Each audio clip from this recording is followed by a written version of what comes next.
Paris, je le disais, le CAC est toujours en repli de 0,34% à 5505 points. Les principales places européennes sont dans le rouge aussi.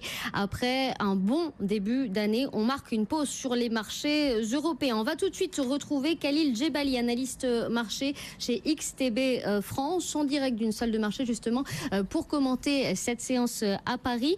Khalil Djebali, on parle justement avec vous de ce repli des indices. Est-ce que c'est une prise de bénéfice ou alors est-ce que c'est le début d'une tendance baissière plus durablement ?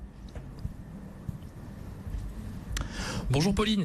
Alors effectivement, c'est la question que tout le monde se pose. Les indices européens corrigent aujourd'hui. Enfin, on note tout simplement un ralentissement. La question que tout le monde se pose, c'est bien évidemment de savoir s'il s'agit d'un simple repli ou si c'est plus profond que ça, ou le début d'une trame baissière.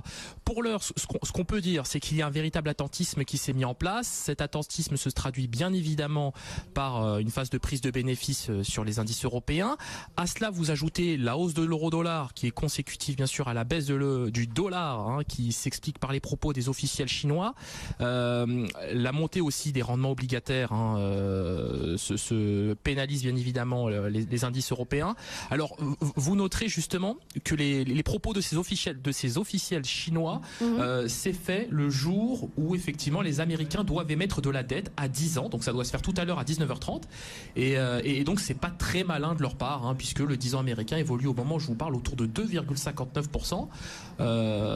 Et bien évidemment, en parallèle, vous avez une hausse du Bund, une hausse du rendement du Bund, qui évolue autour de 0,54 et cela profite à l'euro face au dollar. Donc ça explique bien évidemment la baisse des indices européens qu'on a aujourd'hui. Oui, l'euro qui est actuellement à 19,83 $, 19,83. Merci beaucoup Khalil Djebali en direct de chez XTB France. On le retrouvera à 17h tout à l'heure dans Intégral Bourse sur BFM Business. On fait le point maintenant sur les marchés.